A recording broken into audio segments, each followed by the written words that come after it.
करून घेतलं साहेबांनी. त्याला घडायला करत होते त्यांनी, कमळाचे पत्ते दाबले त्यांनी.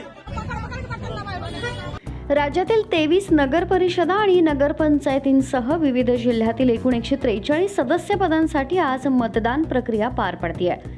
राज्यभरात कुठं बोगस मतदारांचे आरोप, कुठे ईव्हीएम मध्ये छेडछाडीच्या तक्रारी, तर कुठे मतदारांना डांबून ठेवल्याचे गंभीर आरोप समोर येत आहेत. काही ठिकाणी पैसे वाटपाचे प्रकारही चर्चेत असतानाच कोपरगावमधून मतदानाच्या दरम्यानचा मोठा गोंधळ समोर आलाय.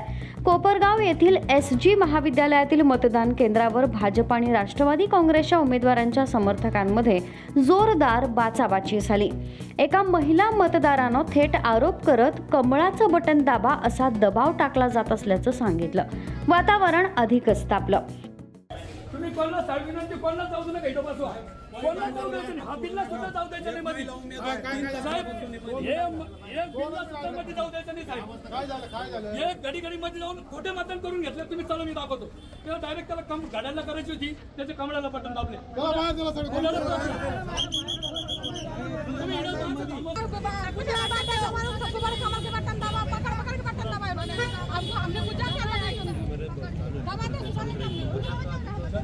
हा सगळा प्रकार पोलिसांच्या समोरच उफाळून आला. परिस्थिती हाताबाहेर जात असल्याचं लक्षात येताच पोलिसांनी तात्काळ हस्तक्षेप करत दोन्ही गटांच्या कार्यकर्त्यांना मतदान केंद्राच्या परिसरातून दूर हटवलं.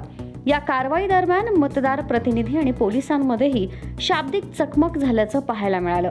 एकीकडे शांततेत मतदान सुरू असल्याचं प्रशासन सांगत असताना दुसरीकडे अशा घटनांमुळे निवडणूक प्रक्रियेच्या पारदर्शकतेवर प्रश्नचिन्ह निर्माण झालंय.